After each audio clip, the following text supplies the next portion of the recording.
de durar y transcurrir no nos da derecho a presumir, porque no es lo mismo que vivir, honrar la vida,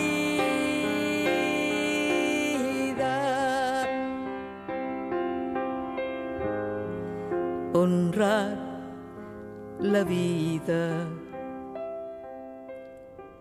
¿Cómo están?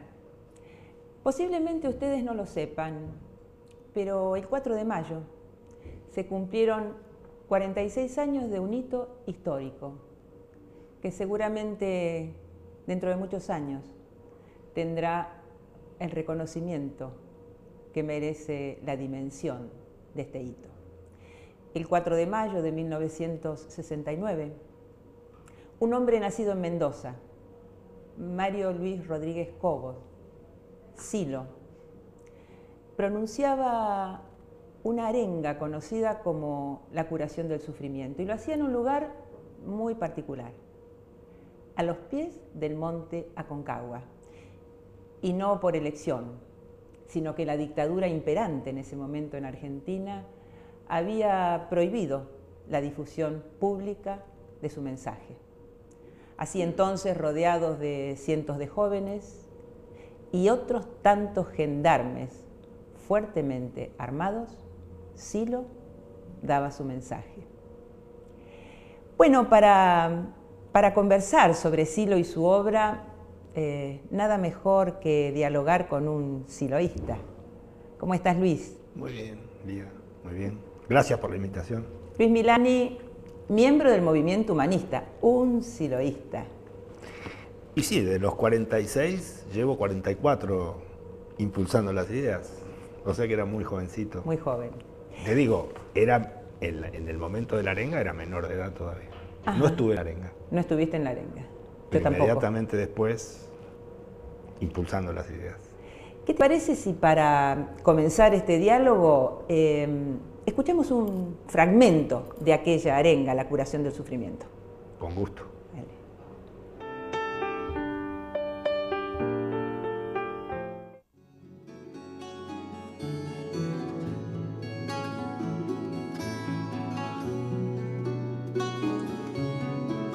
Únicamente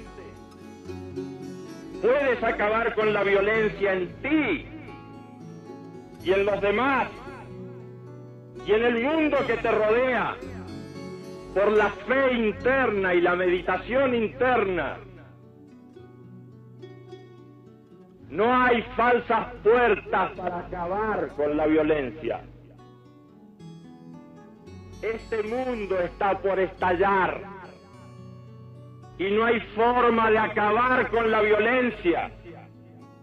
No busques falsas puertas. No hay política que pueda solucionar este afán de violencia enloquecido. No hay partido ni movimiento en el planeta que pueda acabar con la violencia. No hay falsas salidas para la violencia en el mundo.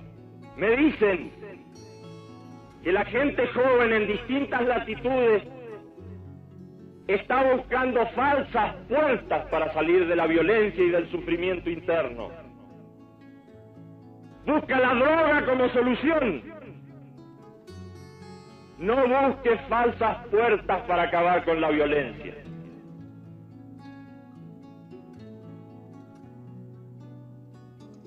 Hermano mío,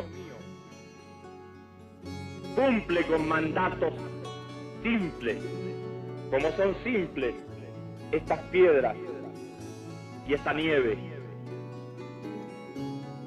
y este sol que nos bendice.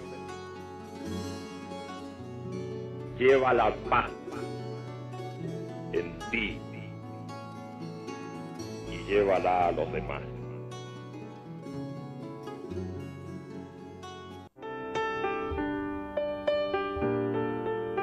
Impresionante la actualidad del mensaje, ¿no? Y emocionante. Y emocionante. Te cuento, Lía, además, que las autoridades policiales de la época le dijeron a Silo, mire, usted si quiere hablar, háblele a las piedras. Con lo cual se fue a la montaña. Así Y es. con lo cual después se hizo todo un mito Sí. por haber hablado de la montaña, desde la montaña. Así que hay muchas cosas que no se conocen, que fueron muy importantes para ese momento. Y lo de Silo tiene una actualidad extraordinaria después de 46 años. Yo creo que por lo menos la intelectualidad, parte, digamos, de la intelectualidad de este país no supo aprovechar el mensaje.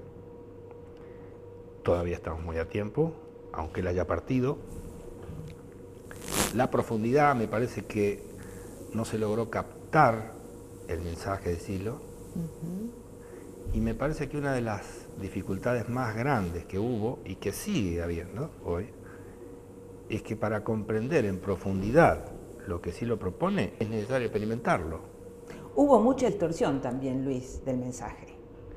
Y bueno, claro, porque Se lo persiguió, se lo prohibió, se lo difamó, hubo atentados. se mintió. Hubo atentados, hubo muertos, hubo exilados, pero sobre todo me parece que la dificultad más grande es que su pensamiento, lo que él propone, y va contra lo establecido. Claro. Entonces siempre tiene que haber alguna reacción. Es por otra parte un pensamiento totalmente nuevo, guste o no guste. Es nuevo el modo de estructurar la realidad. Es un modo distinto a todo lo conocido. Por supuesto que tiene influencias, porque el pensamiento de Silo no deja de ser un escalón en la escalera del pensamiento universal. Pero te cuento cosas que por otra parte vos las conoces muy bien también. Pero él, por ejemplo, en él vamos a encontrar a Proudhon, a Husserl y a Buda. Y eso crea problemas, crea problemas, porque esas cosas tienen que estar separadas, así se las ve. Entonces, creo, por otra parte, que no fue estudiado. No fue estudiado su pensamiento todavía. Por lo menos por cierta parte, te digo, de los intelectuales y de este país. Porque claro que hay otros países donde ha sido muy reconocido y acá no lo sabemos. Y Bueno, por ejemplo, en la Academia de Ciencias de Rusia en el 93 le otorgó el título honoris causa, claro, porque resulta, cosa que tampoco se sabe mucho, que hubo mucha afinidad entre Gorbachov, el pensamiento humanista de Gorbachov, Sí. y el pensamiento humanista de Silo. Tal es así que en la Academia de Ciencias de la todavía Unión Soviética hubo un grupo que se puso a estudiar el pensamiento de Silo. Inclusive se creó un club que se llamó de Intenciones Humanistas. De ahí derivó un reconocimiento hacia Silo con el premio de honoris causa. Doctorado honoris causa. Doctorado honoris causa. Ahora te voy a contar también una anécdota para que veas y sigamos con el tema que traíamos. Acá, obviamente, se dio a conocer eso, estamos hablando de 1993. 93. Acá se dio a conocer a los medios de difusión. Pasó algo extraordinario, pero que muestra claramente las dificultades para comprender este pensamiento. La parte cultural del diario La Nación, que es una de las partes más interesantes que tiene este diario, con algunos periodistas interesantes, no creía que este premio se lo había dado la Academia de Ciencias de la Unión Soviética. ¿Y qué hizo? Llamó a la embajada argentina en Moscú para ver si era cierto. Qué vergüenza. Una vergüenza. Qué vergüenza. Una vergüenza que hizo quedar muy mal a otros. Claro. Bueno, esto ilustra, de algún modo, lo que pasó con este pensamiento, pero me parece importante decir con ciertos sectores. Sí. Con ciertos sectores. Sí. Te voy a contar otra cosa, que vos te la acordarás muy bien. Porque el pensamiento de Silo llegó a las distintas capas sociales, no tiene dificultades. Cuando vos fuiste elegida legisladora para la capital federal, seguramente lo vas a acordar, te vas a recordar esto, las mesas donde el Partido Humanista logró mayor cantidad de votos fueron en Villa Lugano y en La Recoleta. O sea que su pensamiento de ningún modo tiene que ver con clases sociales, Sí. Es un pensamiento muy amplio.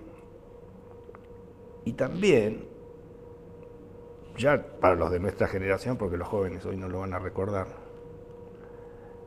hubo unas pintadas que ejemplifican muy bien el pensamiento de este sabio, allá por la década, finales de la década del 60, comienzo del 70, muchos lo van a recordar, pero viejitos como nosotros, más aún, hubo unas pintadas con un círculo y un triángulo. En todas partes del mundo, además. En todas partes del mundo. A muchos les llamaba la atención, algunos no Muchísimo. profundizaron, no indagaron, pero en todas partes del mundo, al mismo tiempo, se hicieron Así esas es, pintadas. algunas decían sí, otros no decían nada. Sí. Algunos creían que era porque se parece al símbolo anarquista, algunos pensaban que Claro, era... Bueno, no, esas claro. pintadas eran del siloísmo.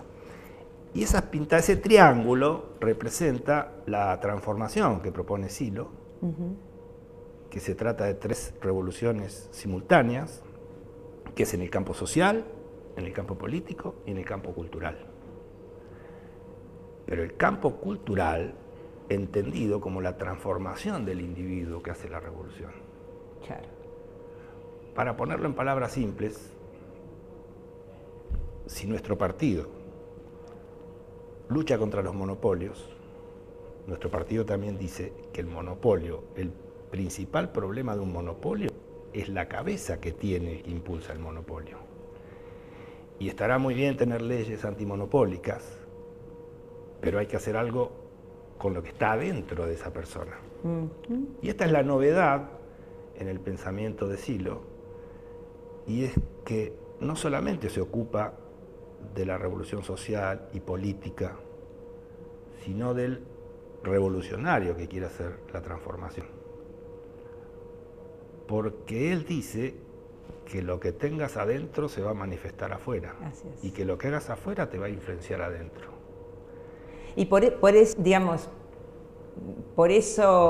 esa línea de acción y de pensamiento, a los integrantes del Partido Humanista nos llamaban como los raros de la política, ¿no? Porque planteábamos esa transformación personal y social simultánea. Bueno, éramos raros, digamos, hacíamos trabajo interno, hacíamos reflexiones, meditaciones, pero no se alcanzaba a entender el sentido de esa formación y de esa acción.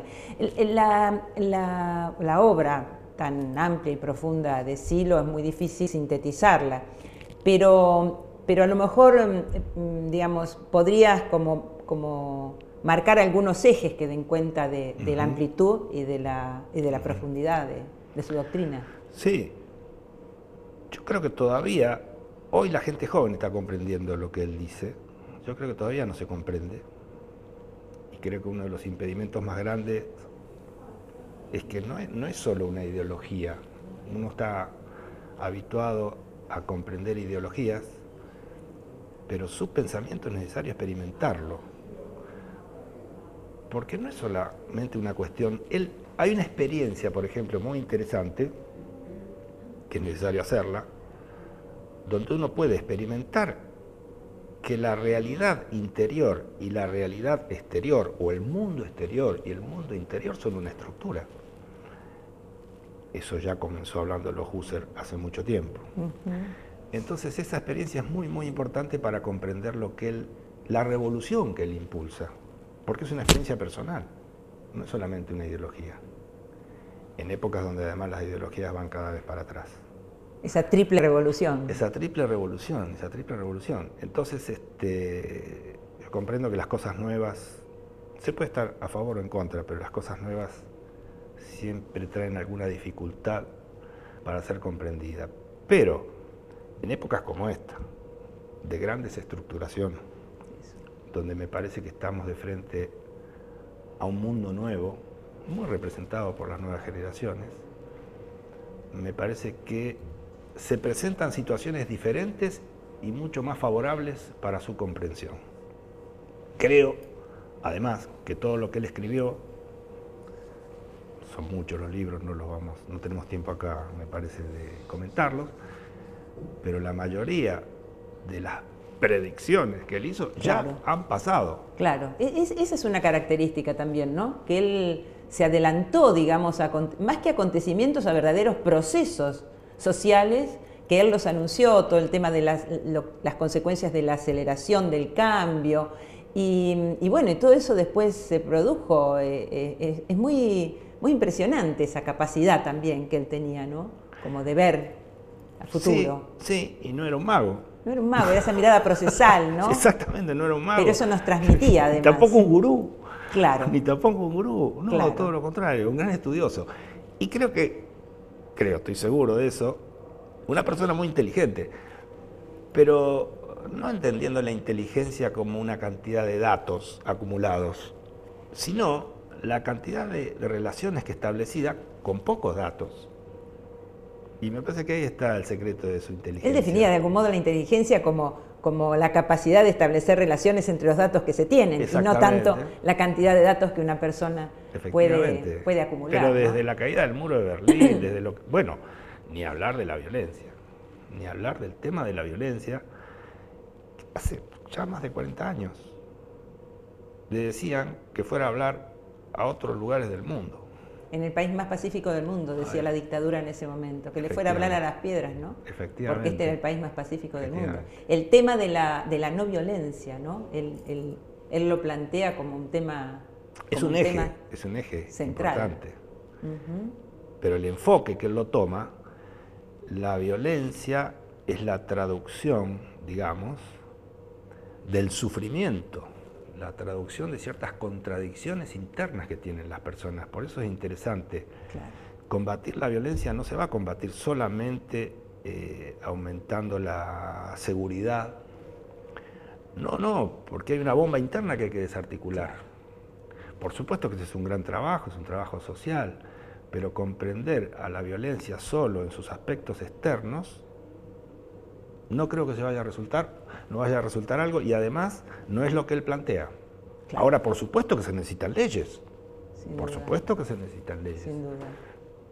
Pero hay una bomba que está adentro que hay que resolver. Y eso es lo que él plantea simultáneamente. Por eso es la revolución simultánea. Hay un tema que para mí es, digamos, es central en cuanto a las consecuencias que de eso se derivan, y es que él define, él accede a una nueva concepción de lo humano, ¿no? Eso es parte de su doctrina, digamos. Su doctrina que comienza con la existencia humana, pero define además una nueva concepción del humano. Efectivamente. ¿Cómo, digamos, dentro de estos ejes que planteabas vos para describir un poquito o sintetizar su doctrina, ¿cómo crees o qué crees que ese es digamos, el lugar fundamental que ocupa esta concepción? Es que yo creo que, bueno, primero es humanista. ¿Y por qué es humanista? Es que pone como valor central al ser humano y no retrocede un solo milímetro. Sí. Ninguna cosa por encima de eso. Sí. Y ordena todo su pensamiento con esa prioridad. En ese sentido es fundamentalista. Claro. Es fundamentalista porque pone como... Y además es integralista. ¿En qué sentido? Parece que fuera un musulmán. Pero... porque se ocupa de todos los campos de la vida. Sí.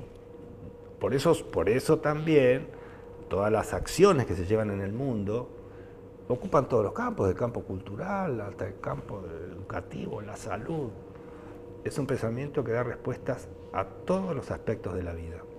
Y en todos los aspectos de la vida ordena todo desde el ser humano como valor central. Nada por arriba de eso. Entonces puede tratar a las Fuerzas Armadas, puede tratar... Sí. Bueno, hay que leer su bibliografía, que es muy amplia, y no se mueve un milímetro de eso.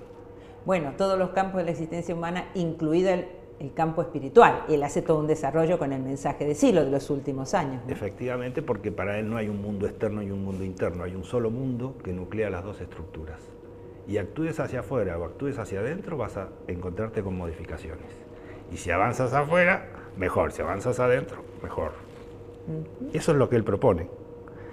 Eso es novedoso porque en el mundo o están las religiones o están los movimientos sociales.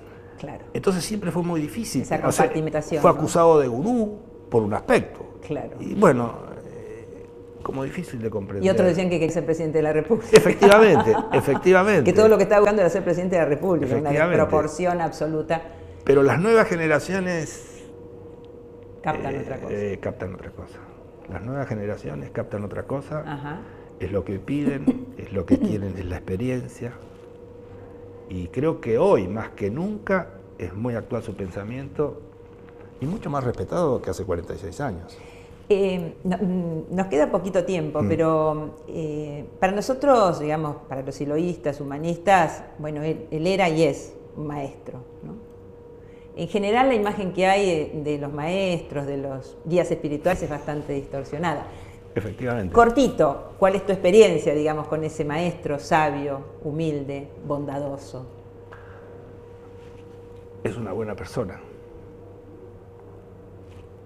Muy difícil ser buena persona. Sí, absolutamente. Muy, muy difícil. Absolutamente. Es una buena persona. Esos justamente que decíamos antes son atributos de una buena persona: la humildad, La solidaridad. la bondad, la compasión por el otro, La generosidad.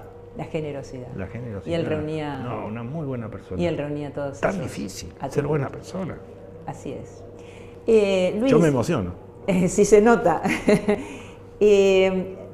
Elegimos para cerrar esta nota, que habitualmente el entrevistado da un mensaje a la audiencia, que el mensaje final lo dé él. Claro, lo dé Silo.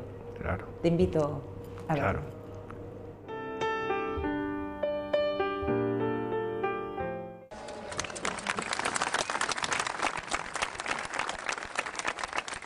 Estamos al fin de un periodo histórico oscuro y ya nada será igual que antes.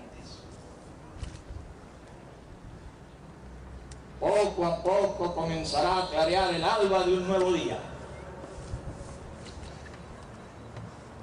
Las culturas empezarán a entenderse. Los pueblos experimentarán una ansia creciente de progreso para todos, entendiendo que el progreso de unos pocos termina en el progreso de nadie. Sí, habrá paz y por necesidad se comprenderá que comienza a perfilar una nación humana universal.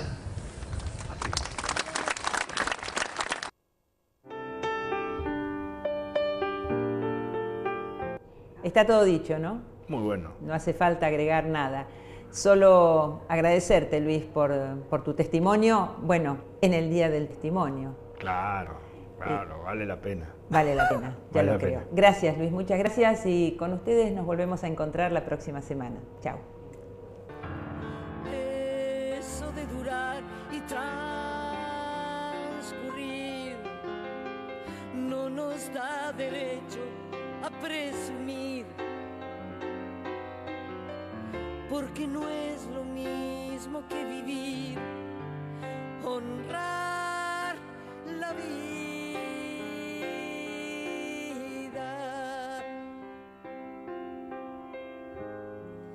honrar la vida.